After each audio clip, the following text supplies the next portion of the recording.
세계사 역사를 보면요, 누가 등장을 하냐면 알렉산더 대왕이 등장을 합니다. 20세의 왕이 되어서 한 13년 동안 이 정복 전쟁을 치르고 결국은 전쟁터에서 죽고 마는 알렉산더 대왕의 일대기, 젊은 나이에 넓은 영토를 확장해 나가는 모습이 그야말로 많은 사람들에게 감동이요 도전이요 세계 역사의 영향력을 펼쳐나가는 것을 보게 됩니다. 세세한 구체적인 일을 알지 못하지만 알렉산더라는 이름만은 우리가 알 수 있을 정도로 그만큼 뛰어난 사람인 것을 우리가 보게 됩니다. 그럼에도 불구하고 이 사람이 전쟁을 치르면서 고전을 면치 못하는 일이 벌어지는데, 러시아를 침략하고 러시아와의 전쟁을 벌일 때에 승리를 거두지 못하고 패배를 하게 되어져요. 많은 학자들이 연구를 합니다. 뛰어난 이 많은 영토, 인도까지 이 영토를 확장해 나갔다고 하니까 그야말로 그의 업적을 따진다면, 이동의 이 거리를 따진다면 35,000km, 지구를 한 바퀴 도는 이 둘레를 따지면 4만 킬로미터라고 하거든요. 이 지구의 둘레와 버금가는 거리를 이동하며 땅을 정복한 사람이에요. 그러니까 이 패배하는 모습을 보면 왜 패배를 했을까? 이 많은 학자들이 고민하지 않겠습니까? 그 요인을 궁금해하지 않겠습니까? 연구를 하다 보니까 많은 학자들이 이렇게 얘기를 합니다. 러시아가 너무 추웠기 때문에 그 추위로 말미암아 이 패배를 하게 된 것이 아닐까, 이런 추측을 하는 거예요. 상당히 공감이 되죠. 러시아가 춥고 우리가 상상할 수 없는 추위가 그곳에 깔려 있기 때문에 그로 인해 패배를 했을 것이다. 충분히 공감이 되는 부분입니다. 그뿐만 아니라 또 하나의 이 학자의 연구가 있는데 이렇게 이야기를 해요. 알렉산더 대왕의 장점이 뭐냐? 알렉산더 대왕의 장점이 직감이라는 거예요. 넓은 영토에 이 알 수 없는 문화, 그 지형의 이 특징을 전혀 알지 못함에도 불구하고 그 모든 전쟁에서 승전고를 울렸던 이 알렉산더 대왕의 이 장점을 따진다면, 전술, 전략, 싸움의 기술, 여러 가지를 세울 수 있지만 그때마다 현장에 이 주어지는 일마다 때마다 이 반응해 나가는, 이 분석하고 대응해 나가는 형태가 너무 뛰어났다라는 거예요. 직감적으로 싸움에 임하고 전술을 펼쳐나가는 그 모습이 굉장히 뛰어난 장군이었기 때문에 직감이 장점이었다면 이 러시아에서의 전쟁은 어떻게 벌어집니까? 연구해보니까 좀 다른 거예요. 러시아 땅이 너무 춥고 이 지형이 다른 곳이랑 너무 다르니까 준비하고 계획하고 철저하게 계획한 대로 진행을 했던 거예요. 그러다 보니까 본인의 장점이 드러나지 못하고 오히려 그 전쟁에서는 패배를 한 게 아닐까라는 이 학자의 연구의 이야기가 있어요. 충분히 알렉산더를 알지 못하고 그의 전술과 전략을 잘 모르니까 직감, 그리고 이 직감이 아닌 계획적인 어떠한 이 일이 어떻게 작용했을지가 잘 이해는 되지 않습니다. 그럼에도 불구하고 가만히 그의 장점을 따져서 살펴본다면 철저히 계획하고 준비해서 임했던 그 자리에 직감적으로 나타난 것을 억제하고 그것을 이루지 못하다 보니까 패배했다라는 것이 아주 틀리지 않은, 어느 정도는 납득이 가고 이해되는 부분이 아닐까라는 생각이 들어요. 여러분 생각해 보시기 바라요. 오늘 본문에 다윗 왕이 나옵니다. 다윗 왕의 장점이 무엇일까요? 싸움을 잘했습니까? 전략과 계획을 잘 세웠습니까? 철저히 준비해서 아는 전쟁, 본인이 승리하는 전쟁만을 이 다윗이 치르고 감당하게 되어집니까? 다윗의 장점이 뭐냐고요? 가만히 살펴보면 이 알렉산더 대왕을 표현했던 직감, 오늘 본문에 이 다윗 왕을 표현했을 때에는 직감으로 표현할 수 없는 무엇입니까? 그 일마다 때마다 깨어있는 믿음의 형태, 하나님의 뜻, 하나님의 인도하심, 하나님의 다스림을 철저히 따르며 자신의 경험, 자신의 생각, 자신의 계획, 자신의 전략으로만 머물러 있지 않고 매 순간순간마다 깨어서 이끌어 나가시는 하나님의 방향성에 따라 철저히 순종하고 철저히 따랐던 다윗 왕의 장점을 보게 되지 않을까 싶어요. 그렇지 않나요, 여러분? 알렉산더 대왕은 직감이라면 다윗 왕의 장점은 무엇입니까? 늘 깨어서 하나님만을 바라봤던 믿음의 형태, 믿음의 모습을 장점으로 생각할 수 있지 않을까 싶어요. 이 시대는 우리로 준비케 합니다. 계획을 세우라고 합니다. 철저하게 미래를 알 수 없으니 그만큼 알 수 없는 만큼 미래를 준비하라고 합니다. 여러분, 지나온 사람들이 인생을 살아본 분들이 이렇게 이야기해요. 준비된 대로 했다면, 계획대로 했다면 내 인생이 멋지게 성공했을까? 그렇지 않다라는 거예요. 계획대로 되는 일이 많지 않다라는 거예요. 준비는 했지만 그 준비가 때로는 쓸모없는, 때로는 준비하지 않은 것들이 여러 가지 형태로 도움이 되어져서 살아가는 일들, 정말 알 수 없는 게 인생이라고 이야기하는 일이 너무나도 많다라는 거예요. 그러면서 우리 자녀들에게 무엇을 이야기합니까? 준비해라, 계획해라, 꼼꼼히 챙겨라, 이렇게 얘기를 한단 말이에요. 그게 정말 우리 아이들의 인생을 책임질 수 있을까요, 여러분? 굉장히 두렵고 떨리는 마음으로 오늘 본문을 보면 또 한 번 이 일마다 때마다 펼쳐지는 하나님의 다스림 속에 어떻게 반응해 나가는 것이 중요한지를 다시 한번 깨닫게 되어집니다. 오늘 본문의 다윗의 모습은 전혀 다른 모습을 오늘 본문에서 보여주고 있어요. 1절에 이 상황을 우리에게 보여주는데 1절의 말씀이 이렇습니다. 우리 1절의 말씀, 다윗의 상황입니다. 함께 읽겠습니다. 시작. 다윗 왕이 나이가 많아 늙으니 이불을 덮어도 따뜻하지 아니한지라. 다윗의 정확한 상황을 설명하는 거예요. 다윗의 상황이 어떻습니까? 시간이 한참 지났어요. 이제는 이 다윗이 힘을 잃고 이제는 이 체온이 떨어져서 이불만 덮어도 그 체온을 유지할 수가 없는 거예요. 나름대로 그 신하들이 방법을 세워서 혼자 움직일 수가 없으니, 거동조차 불편하니 그 다윗을 섬길 만한 젊은 여인을 모셔다가 다윗만을 섬기도록 이 상황을 펼치게 됩니다. 왜 그래요? 혼자 생활할 수 없고 혼자 움직일 수 없고 체온마저 떨어지니까 그것을 도울 수 있는 사람을 세우는 거예요. 또 다른 아내를 세우고 또 다른 첩을 세웠다, 그런 의미가 아니라 철저하게 그의 생명, 그의 건강을 챙기기 위한 한 여인, 신하를 세워나가는 형태를 보게 됩니다. 그만큼 다윗 왕이 힘이 빠진 거예요. 힘이 없는 거예요. 마지막 죽음을 향해서 달려나가는 형태를 취하게 됩니다. 오늘 본문의 다윗을 통해서 우리가 보면 그 상황을 그 누구도 피할 수가 없어요. 나이가 젊든지 많든지 반드시 우리의 인생은 어떻게 됩니까? 연약해질 수밖에 없는 우리들의 모습인 거예요. 지금은 괜찮다 해도, 지금은 아무렇지 않다 해도 시간이 지나면 지날수록 어느 그 순간에 다윗의 형태가 우리에게 찾아오게 되어집니다.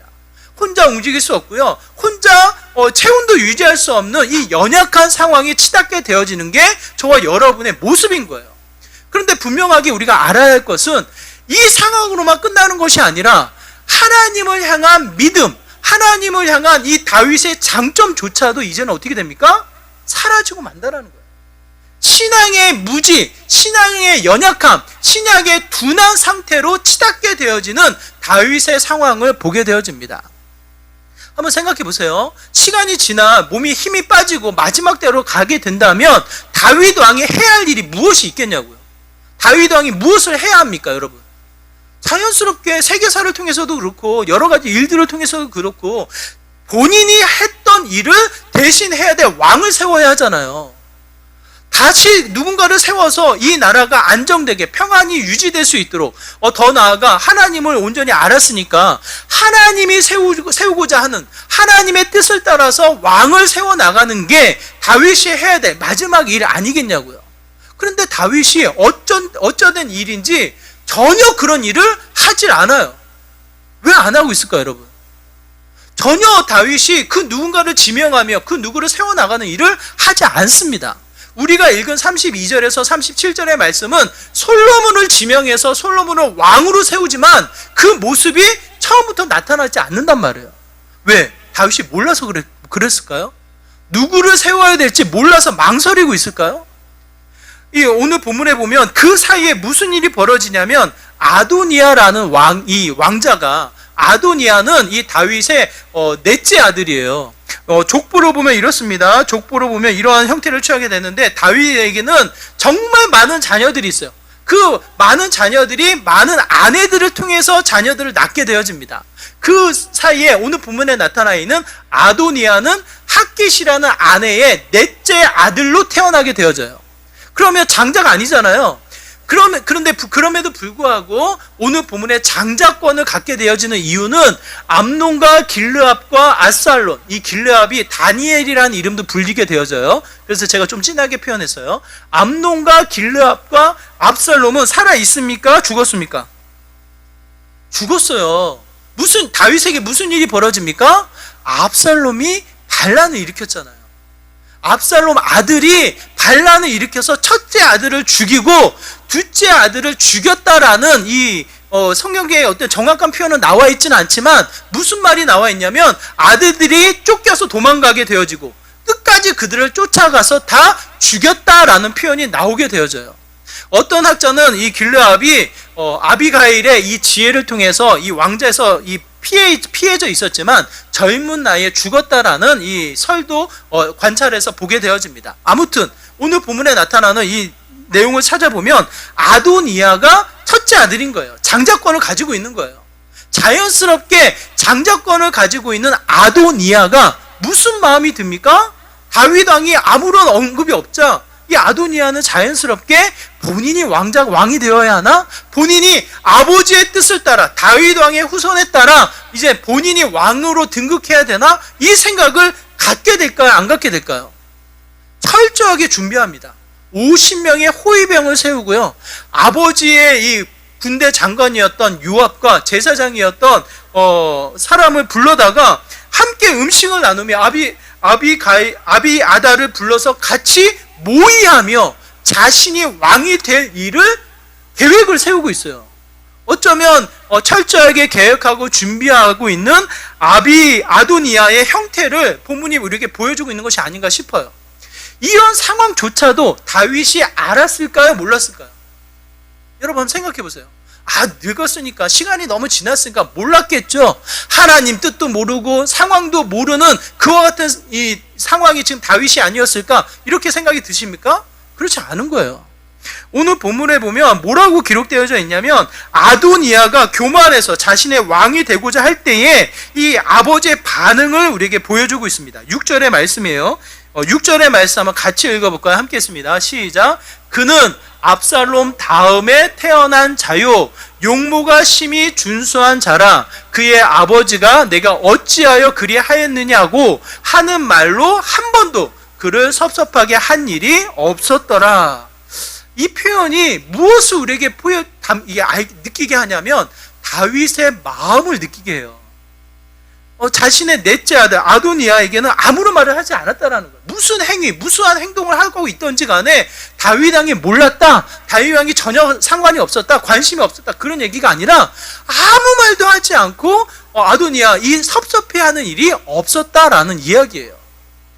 어쩌면 다윗 왕에게는 이와 같은 이 갈등이 오고 가고 했는지 모르겠습니다. 장자죠. 장자권이 이미 하나님이 분위기를 만들어 놓은 장자권이 첫째 아들에게 가기 때문에 당연하게 아도니아에게 이 장자권이 주게 되어졌죠. 그에게 뭔가 이 마음이 더 끌리고 있지 않았나? 왜요? 본문에 보니까 그의 외모가 준수하여 많은 사람들이 그에게 호감을 갖고 그 사람을 좋아했다라는 거예요. 요압이 굉장히 머리가 비상한 사람입니다. 다윗을 섬기며 군대 장관으로서 다윗을 섬기며 이래저래 다윗에게 많은 영향력을 줬던 사람이 요압이에요. 그 머리가 똑똑한 요압이 누구를 따르게 됩니까? 이 아도니아에게 방향을 틀어서 그를 따르게 된단 말이에요. 이게 왜 그런가 생각해 보면 여러 이 분위기가 아도니아에게 더 유리하게 더 왕으로서 등극하기에는 좋은 상황으로 치닫고 있는 것으로 우리가 보지 않을까 싶어요. 준비되어졌죠. 여러 가지 상황이 펼쳐졌죠. 이제는 자연스럽게 아도니아가 왕이 되면 될까? 이와 같은 생각을 갖게 되어집니다. 그런데 여기서 중요한 거, 이 다윗이 하나님의 뜻을 알았을까요? 몰랐을까요? 망설이는 거예요. 이 마음이 가는 대로 왕을 세우지도 못하고 하나님의 뜻을 따라서 왕을 세우지도 못하고 이 침묵하며 망설이고 있는 다윗의 형태를 보게 되어집니다. 이 흔적을 우리가 어디에서 알게 되냐면 30절의 말씀, 다윗의 고백을 통해서 우리가 알게 되어지는데 30절의 말씀 한번 같이 읽어볼까요? 함께 있습니다. 시작. 내가 이전에 이스라엘의 하나님 여호와를 가리켜 내게 맹세하여 이르기를 내 아들 솔로몬이 반드시 나를 이어 왕이 되고 나를 대신하여 내 왕위에 앉으리라 하였으니 내가 오늘 그대로 행하리라. 뭐라고 이야기합니까? 선명하게 하나님의 뜻을 알았어요, 다윗은. 저는 오늘 본문을 통해서 굉장히 두려운 마음을 갖게 되어집니다. 많은 우리 피할 수 없는 인생이 연약해지는 거예요. 시간의 흐름 속에 연약해지고 상황에 취해 상황에 쫓겨 연약해지고 또 한편 내 마음의 바램, 내 마음에 이 나름대로 소망하는 것들이 있어서 또 한편 하나님의 뜻을 알면서도 연약해지는, 우둔해지고 둔해지고 무지해지는 믿음의 형태가 되어버리는 거예요. 수많은 목회자님들이 이 사역을 열심히 합니다. 열심히 사역하다가 마지막 때에 은퇴를 앞두고 굉장히 많은 세상으로부터 질타를 받고 이 불명예스러운 은퇴를 하는 경우를 많이 보게 되어져요. 너무나도 우리나라에서 큰 교회가 세상으로부터 욕을 먹는 형태를 취하게 됩니다. 왜 그렇습니까? 아들을 세우기 위해서 세습할 때, 여러분 아들을 세우는 것은 잘못된 건 아니에요. 아들이 뛰어나고 또한 교회가 필요해서 아들을 세운다고 했을 때에는 그 모든 절차의 합법적인 절차를 통해서 세우면은 큰 어려움이 없는 거예요. 세상에 여러 가지 이 따가운 눈초리 때문에 안 세우겠습니다, 차라리 안 세우겠습니다, 이러한 방법을 취하는 것 또한 하나의 지혜이기도 하지만 어쩔 수 없이 세워나가는 형태도 충분히 있단 말이에요. 특히 우리 합심교단에서는 아들을 세우는 일이 종종 있어요. 그게 뭐 크게 이슈가 되거나 이거 잘못됐다 뭐 그렇게 문제시 되지 않습니다. 왜 그래요? 교회 상황에 따라 또 그 아들이 적법한 합법적인 이 절차를 통해서 세워져 나가는 일들이 곳곳에서 있었기 때문에 무조건 아들을 세우는 것은 잘못입니다, 이렇게 이야기하지는 않아요. 그럼에도 불구하고 세상이 왜 욕합니까? 세상이 왜 그 교회를 탓합니까? 모든 절차가 맞지 않다라는 거예요. 오히려 그가 세워짐으로 말미암아 여러 가지 불명예스러운 일이 교회에서 펼쳐지는 것을 느껴짐에도 불구하고 그걸 내려놓지 못하고 그걸 지켜나가는 형태를 취하게 됩니다. 큰 교회만 그런 게 아니에요. 작은 교회, 정말 아무도 오지 않는다고 해가지고 아들을 세우는 교회가 있어요. 그래서 아들을 세워요. 누가 뭐라고 하겠어요? 오지 않는다고 하는데 아들을 세워요. 그런데 그 아버지가 은퇴를 안 해요. 분명히 아들을 세우고 자기는 은퇴한다라고 내려놨음에도 불구하고 설교권을 내려놓지 않아요. 끊임없이 설교하며, 왜? 아들이 부족하니까, 성도들이 원하니까 내가 설교하겠노라고 이야기하며 끊임없이 자신의 영역, 자신의 생각, 자신의 계획을 포기하지 않고 이 설교 사역을 감당해 나가는 형태를 보게 되어집니다. 노예가 지도해요. 그러면 안 된다고. 세웠으면 모든 것을 깔끔히 내려오고 부족하다 세우다 하나님이 세우신 걸 인정하고 그를 세워나가는 형태를 취하라고. 어떻게 해요? 아들이니까 아버지로서 내려놓지 못하는 거야. 크든 작든 이 불명예스러운 여러 가지의 이 욕을 먹어 나가는 형태를 취하게 됩니다. 굉장히 두려워요. 다른 사람 이야기하는 것이 아니라, 다른 교회 이야기하는 것이 아니라 건강한 은퇴, 건강한 마무리, 내 삶의 마지막 때에 정말 믿음으로 세워나가는 것이 얼마나 어려운지를 다시 한번 깨닫게 되어져요. 다윗조차 우둔한, 무지한 하나님의 뜻을 알면서도 머뭇거리고 있는 상태를 보여준단 말이에요. 세상의 수많은 사람들이 준비한다고, 계획한다고, 이 모든 일을 잘 감당해 나가고자 이 일을 이루어 나간다고 하면서도 하나님과 전혀 상관없는 또 다른 계획과 준비를 해 나가는 형태를 보게 되어집니다. 이와 같은 모습을 볼 때 얼마나 내 자신이 무지하며 내 상황에서 이 갈등을 일으키며 이럴까 저럴까 망설이는 게 저와 여러분의 모습이라고 오늘 본문에서 우리에게 가르쳐 준 것이 아닌가 싶어요. 연약해, 우리는. 준비하고 계획한들 그것을 이루어 나갈 힘이 우리에게 없다라는 것을 성경은 분명하게 말씀하고 있습니다. 아유, 나이가 많아서요. 이 나이 많으신 분들만 그렇지 않아요. 혈기 부린 아도니아도 마찬가지예요. 오늘 본문에 나오는 아도니아도 자신의 혈기를 부리며 자신이 계획은 하지만 전혀 하나님과 상관없는 계획으로 오히려 반대로 나아가는 모습을 보게 된다는 거예요. 근데 이 모습을 하나님이 보시고 그냥 내버려 두십니까? 그렇지 않은 거예요. 우리는 계획 세우고 우리는 제멋대로 행동하며 마치 우둔하고 무지함 속에 멈춰 있는 듯 싶지만 하나님은 그렇게 하지 않으셔요. 하나님은 어떻게 하십니까? 반드시 알게 하시고 깨닫게 하시고 다시 한번 그 인생을 다스리시며 이끌어 나가시는 분이 여호와 하나님이십니다. 하나님이 나단 선지자를 세우셔요. 나단 선지자가 누굽니까? 이 다윗 왕에게 찾아가서 이 당신이 죄인입니다. 당신이 잘못했습니다. 밧세바를 범하는 죄를 취했을 때 아무도 모르고 있을 때에 이 나단 선지자가 다윗 왕에게 찾아가서 당신입니다. 당신이 죄인입니다. 라고 이야기했던 선지자예요. 용맹스럽고 단호하며 철저하게 하나님의 말씀을 증거했던 나단 선지자. 이 다윗이 이 성전을 짓고자 할 때 마음대로 하십시오. 왕의 뜻대로 하십시오. 그리고 다음날 이거 아닙니다. 번복했던, 수정했던 자가 나단 선지자예요. 한 번 수정하는 것은 무엇입니까? 그럴 수 있지. 그렇게 생각하시나요? 그렇지 않아요. 한 번의 실수가 자신의 신뢰를 까먹는 거예요.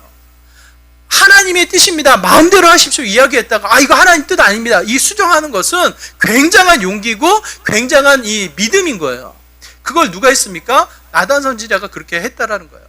이 나단 선지자가 분명히 알았어요. 하나님의 뜻이 누군지, 하나님의 이 뜻이 누구에게 향하고 있는지를 분명히 알았어요. 왜? 하나님 말씀하셨거든요.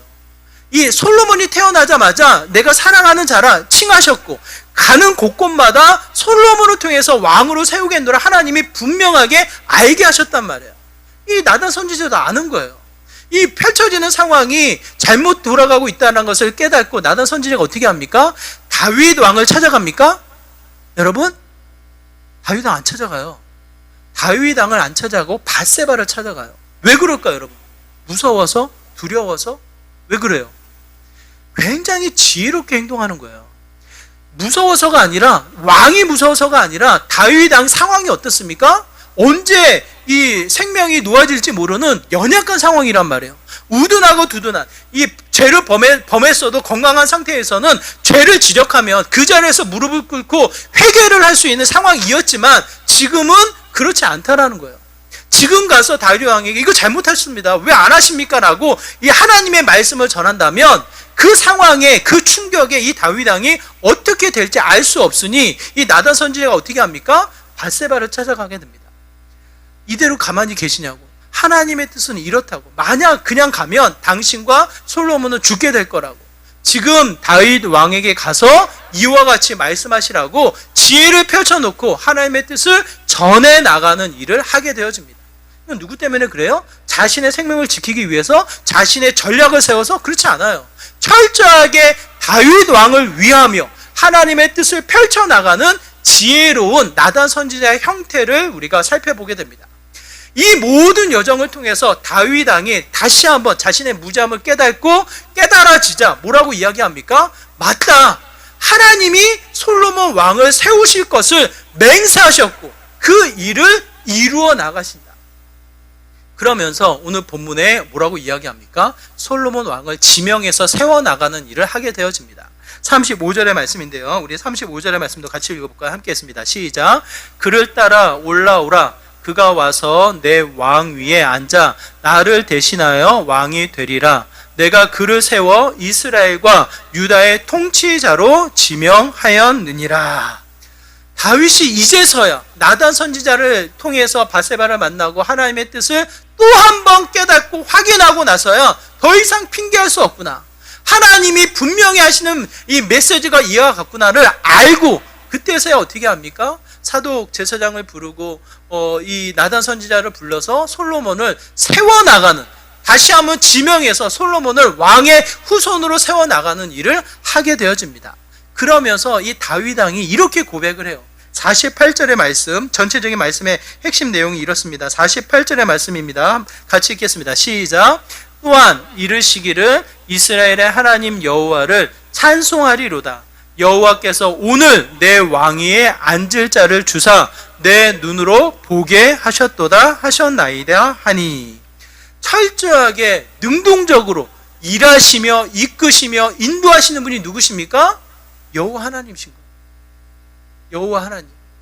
우리는 그냥 쫓겨서 상황에 매여서 뭔가 준비해야지 내가 할 수 있을 것만 같은 안정감을 취하기 위해서 열심히 해나가지만 여러분 그렇지 않아요. 시간의 흐름 속에 약해짐이, 시간의 흐름 속에 이 세상의 이 원리와 가치들이 내 뜻대로 되지 않는다라는 것을 절실히 깨닫게 하십니다. 그러면서 다윗이 고백합니다. 뭐라고요? 하나님이 보게 하셨다.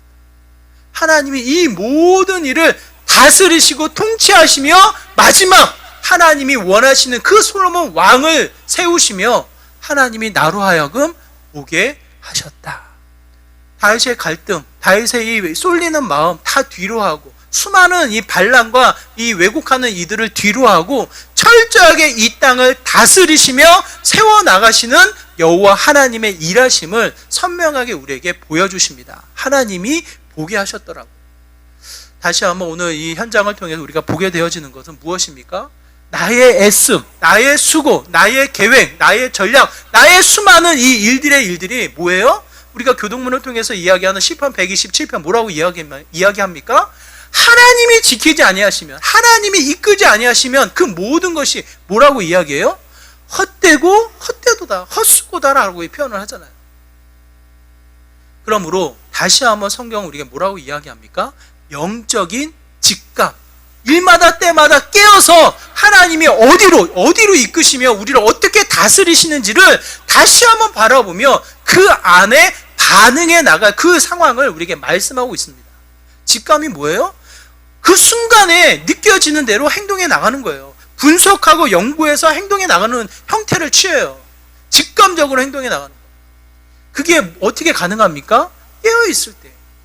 그것이 하나님을 향해서 내 시선이 틀어지지 않고 오직 하나님만을 바라보며 그의 다스림을 인정해 나갈 때 어떻게 해요? 영적인 직감으로 우리의 삶이 펼쳐져 나가는 거예요. 그의 다스림 속에 한 걸음 한 걸음 전진해 나간다면 무엇을 보게 되어집니까? 하나님의 역사를 보게 되어집니다. 하나님의 일하심을 보게 되어집니다. 반대로 내 계획과 내 준비와 철저히 내가 생각했던 일들로만 가게 된다면 무엇을 보게 될까요, 여러분? 무엇을 보게 될까요? 제가 장담합니다. 확신합니다. 좌절과 낙심을 보게 됩니다. 왜? 내 뜻대로 안 돼요. 내 계획대로 안 돼요. 우리가 얼마나 연약한데요. 7시에 일어나려고 해도 못 일어나는 게 우리예요. 오늘은 일어났어. 3일 후에 못 일어나는 게 우리의 연약함이에요. 한 치 앞을 알지 못하는데 먼 미래를 계획해서 준비해서 나아간다? 알 수 없는 거예요. 알렉산더 대왕을 통해서 우리가 볼 수 있는 건 직감이에요. 직감. 전혀 다른 지형과 전혀 다른 문화권의 수많은 사람들과 전쟁을 할 때 그 순간순간에 반응해 나가는 형태가 그 나름대로의 성공의 이 승패를 가늠했다는 거예요. 저는 또 한 번 영적인 직감이 우리가 얼마나 절실히 필요한지를 깨닫게 되어집니다. 다윗 왕을 통해서 우리가 배워지는 거예요. 우리의 삶이 다양한 것으로 펼쳐지게 됩니다. 세상은 더 많은 것들을 우리에게 요구합니다. 왜? 이 세상을 살아가기 위한 성공의 어떤 기대감을 마음껏 우리에게 불어넣고 있기 때문에 여러분 그거 다 채울 수 없습니다. 그걸 통해서 내가 준비됐다 한들 마음껏 발휘하며 살아갈 수도 없습니다. 결국은 이 땅을 통해서 나의 준비를 통해서 나의 계획을 통해서 절실하게 느껴지는 것은 뭐예요? 어쩔 수 없는 좌절과 낙심과 여러 가지 이 불신의 형태라는 거예요. 그렇다고 해서 계획하지 않고 마음대로 살아갑시다. 그걸 얘기하는 건 아니죠. 그럼에도 불구하고 또 한 가지 우선해서 우리가 기억해야 할 것은 지금도 나를 다스리시는 여호와 하나님, 나를 포기하지 아니하시고 나를 이끌어 가시는 여호와 하나님, 그 하나님 때문에 우리가 소망이 있는 거예요. 그 하나님을 통해서 내 일상을 바라볼 때에 이 무서운, 두려운, 이 답답한 세상이 아니라 일하시는 하나님을 보게 되는 거라고요. 다윗이 고백했던 것처럼 하나님이 보게 하셨다. 하나님을 보는 하나님이 어떠한 분이십니까? 시편 103편 19절에서 이렇게 표현하고 있습니다. 우리 한번 같이 읽을까? 함께 했습니다. 시작.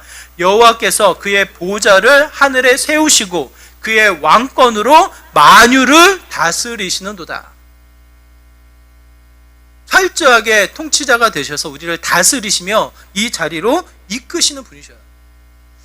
만약 제가 중3 때 제 소망, 저의 기대로 만약 내 인생이 펼쳐졌다면 저는 여러분 안 만납니다. 여러분 못 만납니다. 저의 꿈은 회사원이었어요. 회사원. 소박한. 큰 사람도 아니고 멋진 성공도 아니고 그냥 아침에 출근해서 저녁에 퇴근해서 우리 가족들 사랑으로 이게 잘 보살피는 경제적인 책임을 감당해 나가는 회사원이 제 꿈이었어요. 그래서 적절하게 공부해서 적절한 학교에 가서 취업하는 게 제 꿈인 거예요. 그 계획대로, 그 준비대로, 그 기대감대로 됐다면 전 여러분 안 만나요. 그냥 어느 한 곳에서 가정을 이루며 어디 일을 하고 있겠죠.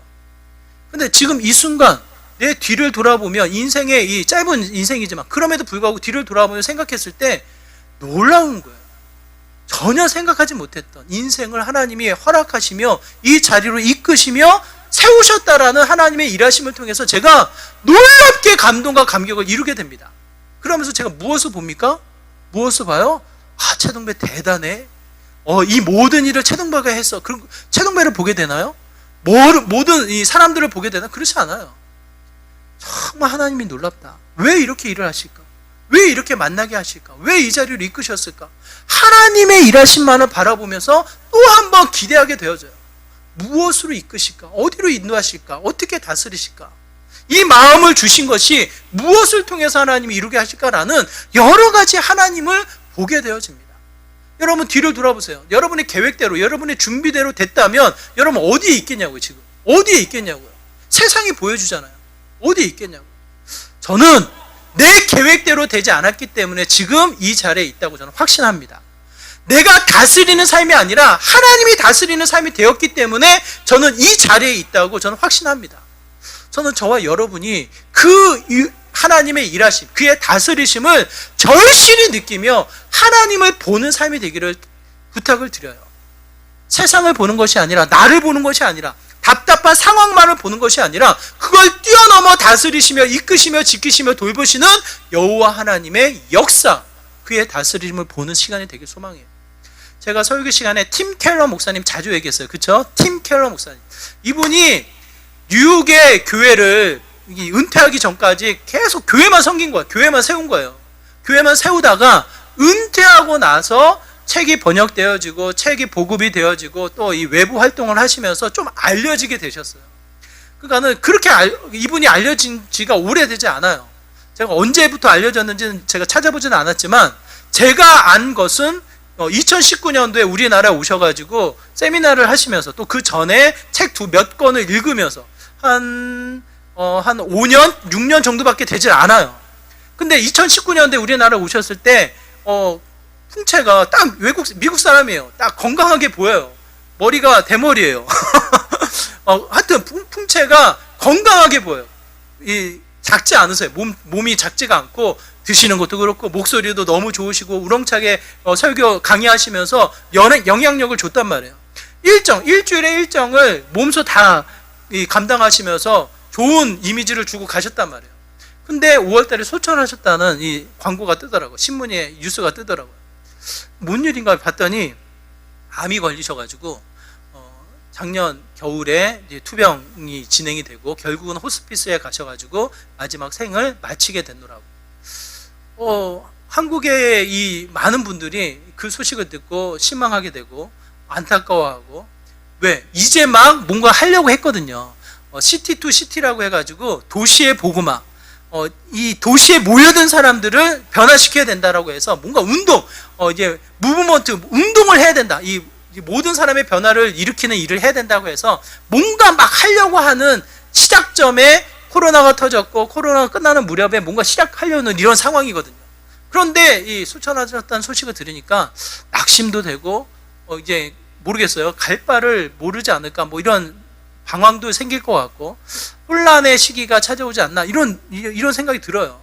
그한테 좋지는 않아. 부정적인 마음이 확 들어요. 근데 이 소식을 전하면서 그의 아들이 이 신문 기사에 이렇게 썼어요. 그의 아버지가 하신 말씀으로 같이 위로를 얻었으면 좋겠다. 본인도 힘들고 본인도 슬프지만 아버지 팀 켈러 목사님이 하신 말씀으로 같이 위로를 얻자고 하며 이렇게 이야기를 합니다. 우리는 그의 마지막 말 중에 일부로 위안을 얻기 바랍니다. 그 아들이 하는 말이에요. 내가 떠나는 것에 부정한 측면이 조금도 없습니다. 영어 번역이라 여러분이 확 와닿지는 않는데 그분이 그렇게 표현한 거예요. 팀 켈러 목사님이 이 투병 생활을 하시면서 마지막 때를 기억하면서 이렇게 이야기하는 거예요. 73세에 소천하신 걸로 제가 기억을 하는데, 자신의 죽음, 이 세상을 떠나가는 일, 수많은 기대감, 수많은 이 일을 해야 되는 거에 대한 이 여러 가지 이 사역에 대한 모든 것들, 이 상황이 떠나가는 상황 속에 조금도 자기는 이 부정한 측면이 없다고. 뭐예요? 그 어떠한 결과, 어떠한 일이 주어져도 가장 좋은 일로 펼쳐지는 거라고. 자신의 죽음을 그렇게 표현하고 있습니다. 이게 무슨 의미일까? 이 한 문구를 제가 묵상을 하는데 결국은 이거예요. 그 죽음을 우리가 계획해서, 우리가 진행해서 이게 시기를 조절할 수 있습니까? 그렇지 않잖아요. 하나님의 때에 부르시면 가는 거잖아요. 하나님이 늦추면 사는 거고. 그 하나님의 일하심, 하나님의 다스림, 하나님의 역사에 그 어떠한 부정적인, 그 어떠한 이 좋지 않은 일이 있을 수 없다라는 거예요. 오직 하나님의 다스림 속에 가장 좋은 일로 자신의 인생이 펼쳐지고 있다라는 이 메시지가 아닐까라는 생각을 하게 되어집니다. 여러분 기억하시기 바라요. 나는 실수해요. 나는 무지해요. 나는 계획을 세웠지만 그걸 이루어 나갈 힘이 없어요. 그렇지만 여러분, 하나님은 우리를 포기하지 않으셔요. 하나님은 더 놀라운 계획을 가지시고 우리를 향해서 다스리시며 우리를 이끌어 나가시는 분이 여호와 하나님이셔요. 그 하나님을 알고 그 하나님을 향해서 바라보며 그 하나님을 향해서 영적인 직감을 가지고 일마다 때마다 그 하나님을 따라 나간다면 우리는 하나님을 보는 삶, 하나님의 역사를 이루는 삶을 살아갈 것으로 저는 확신을 합니다. 저와 여러분의 삶이 나의 계획으로만 멈추지 않기를 바라요. 나의 상황으로만 멈추지 않기를 바라요. 지금도 살아서 나를 다스리시는, 우리의 가정을 책임지시는, 우리의 일상을 이끌어 나가시는 여호와 하나님을 바라보시기를 바라요. 그 하나님은 지금도 쉬지 아니하십니다. 그분을 통해서 합당한 열매가 우리에게 맺어지게 됩니다. 그러므로 어린 아이도 우리가 존중해야 되고 힘이 없어 연약한 분들도 우리가 늘 배려하며 그분의 생각도 우리가 읽어나가야 하고. 왜요? 하나님이 다스리시니까. 내 생각과 다른 그 어떠한 이도 어떻게 합니까? 무시할 수 없는 거예요. 왜요? 그 사람을 존중하고 그 사람의 인권을 우리가 인정해야 되니까? 그렇지 않은 거예요. 그 사람을 통해서 일하시는 하나님이 계시기 때문에 하나님을 생각할 때 우리는 존중과 이해와 그의 다스림 속에 온전한 순종으로 나아가는 것이 저와 여러분의 삶의 모습이 됩니다. 무지함 속에, 연약함 속에 핑계로 멈추지 마시고 다시 한번 깨어서 철저하게 나를 다스리시는 그 하나님 앞에 온전한 순종으로 그를 따라 나아가는 믿음의 복된 삶 되시기를 주님의 이름으로 축원합니다.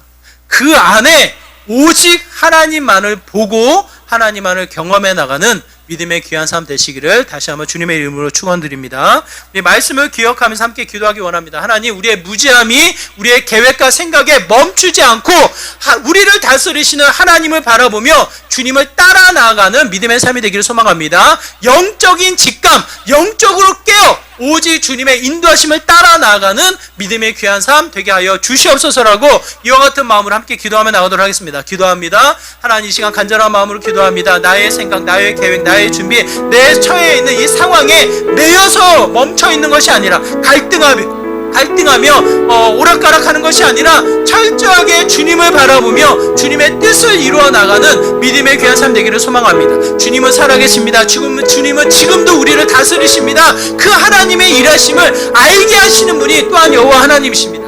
그 하나님을 따라 온전히 주님의 뜻을 이루게 하여 주시고 다시 한번 우리의 가정이, 우리의 일상이, 우리에게 허락되어지는 모든 활동들이 하나님을 보아 나아가는, 하나님의 역사를 경험해 나가는 믿음의 귀한 삶이 되게 하여 주시옵소서. 나는 연약합니다. 나는 부족합니다. 다시 한번 우리의 연약함을 핑계 삼지 않게 하여 주시고 하나님의 다스림을 따라 나아가는 믿음의 귀한 삶 되게 하여 주시옵소서. 주님.